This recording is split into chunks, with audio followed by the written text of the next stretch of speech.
Hey, Conor here, Neversink Farm, and I got some fruit trees. And what I want to do, which I've never done before, is do Espeliar apples and pears on a trellis. So I'm going to build the trellis, but in the meantime, these have to go on the ground. And so what I'm going to do is I'm just going to kind of set up a nursery bed for them. I'm going to dig a hole, make sure the roots stay moist. I'm going to give them a bit of mycorrhizal inoculant for the roots, and I'm not going to fertilize them or anything. I'm just going to stick them in the end of a bed so that they'll continue to be watered and healthy until we can move them onto the trellis. So this is what I got here. I got 4 apples and 4 pears, and as I plant them, I'll go into more detail about each of the varieties and which is pollinating the other, but doing half apples, half pears. I love pears, man, I love pears. My kids love apples. I love apples too, but I think pears are just, certainly a step above.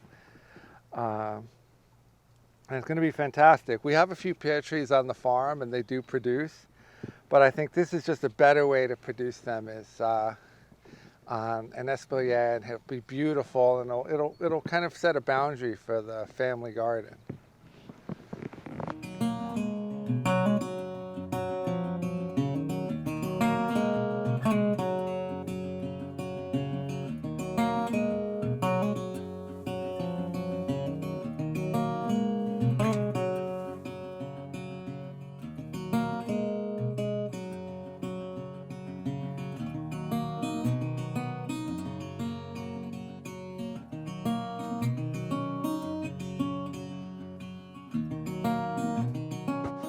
All right, so it'll be nice and happy just like this until we get the trellis built in only about a week or 2.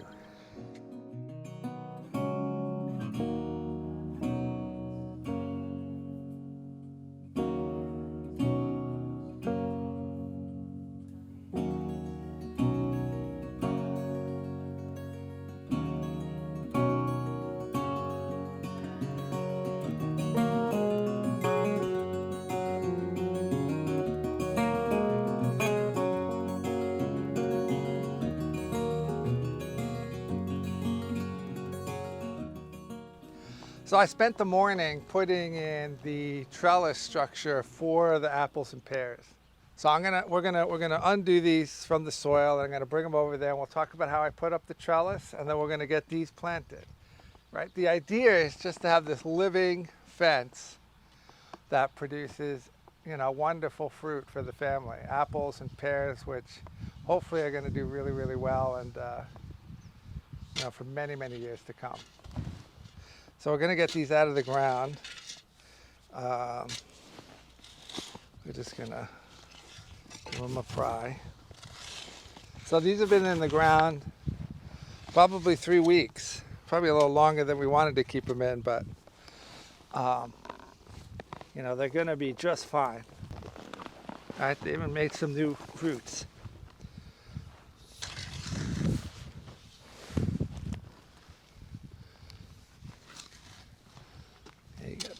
All right, let's bring them over. So first, mycorrhizal fungi inoculant on the roots. Give them a good healthy start. Okay, so I'm just going to lay them out. So what I have pears and apples. I'm going to put the pears together, and just going to put them where they're supposed to go, right next to where they go.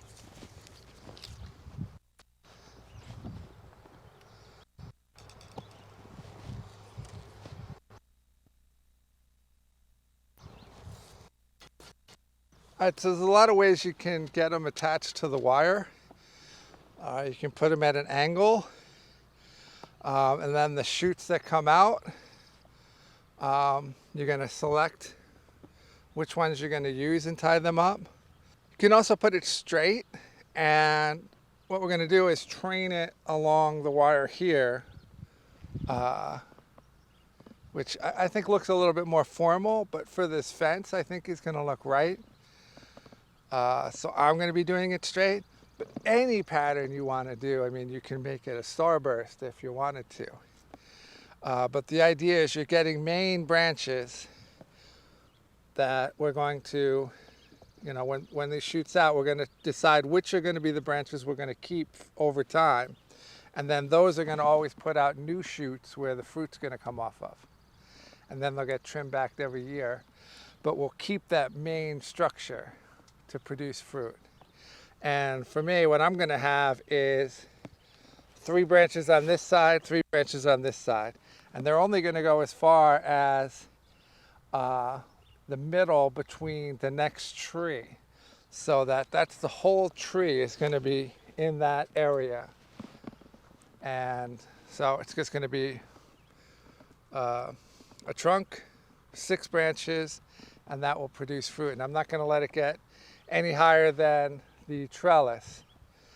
And, you know, the rule of thumb for me is, what's the highest you want to actually pick fruit, right? So if you raise your arm, it's the highest you want to do. If you want to go a little higher, then you could probably go a little bit higher. But I think this is perfect. No ladder, and hopefully create a beautiful, and the spring is going to be just gorgeous because it's going to flower and look just amazing as the border to the family garden. Okay, so I'm going to start to get these in. If you want to dig a hole, it's going to be right there.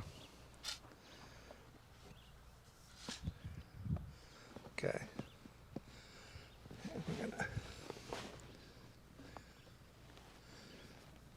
I want to dig a little deeper.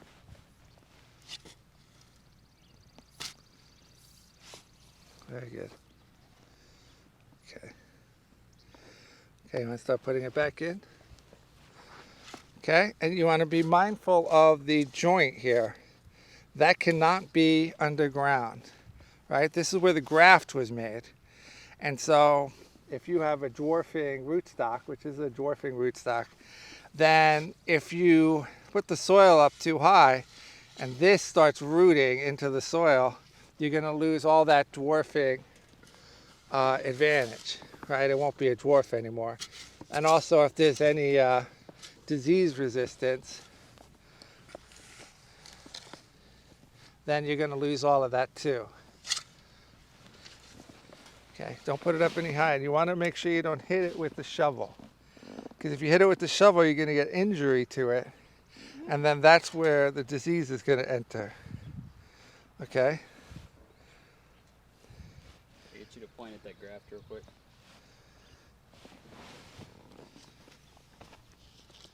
I'm going to firmly press it in.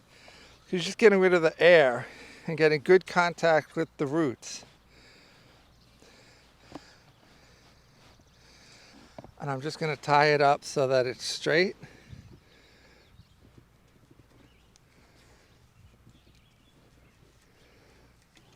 Okay, so we're just doing it right in the middle of the 2 lines, so it's going to be right there. Okay, be a little forward, right there.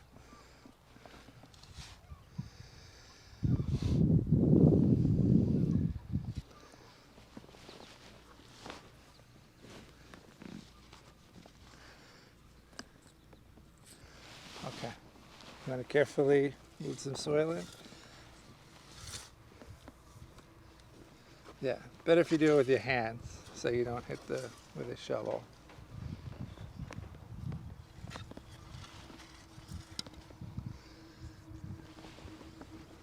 It's a living thing. You want to be very careful with it. Okay?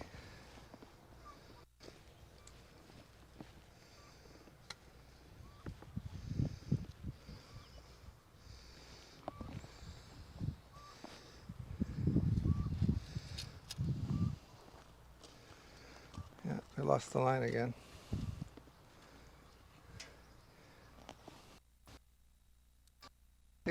Where I keep stepping out of the line.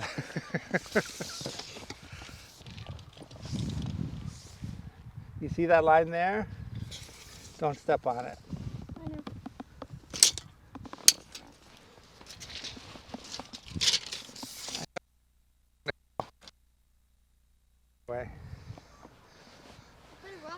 just for you. Okay. Oh, nice job, dude.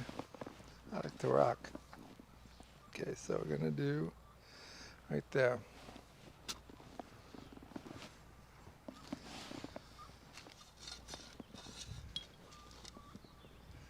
Okay.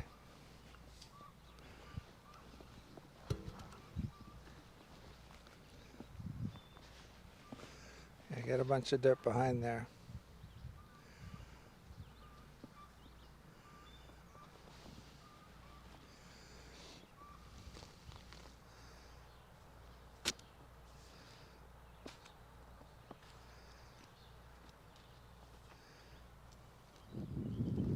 So I got all of the fruit trees planted, and I've tied them to the wire just to hold them in place against the wind, weather. But not much is going to happen to them this season.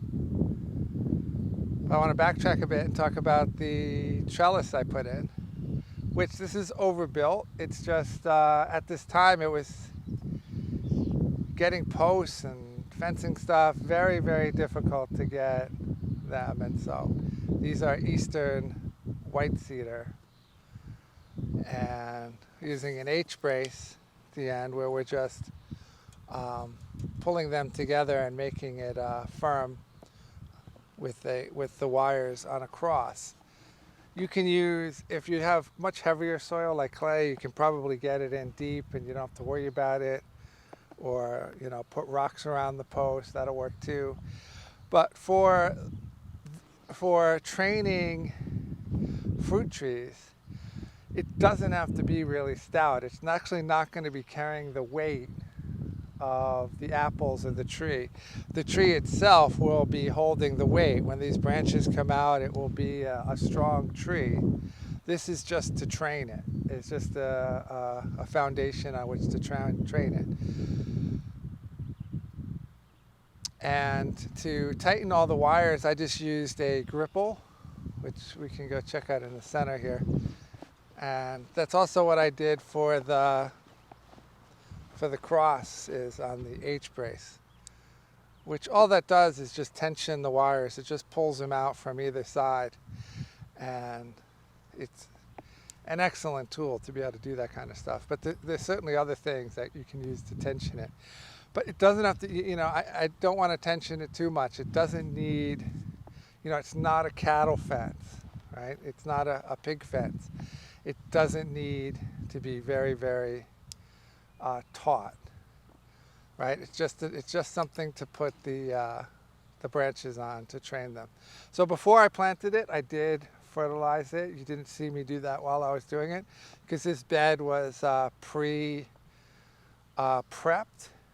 with seaweed and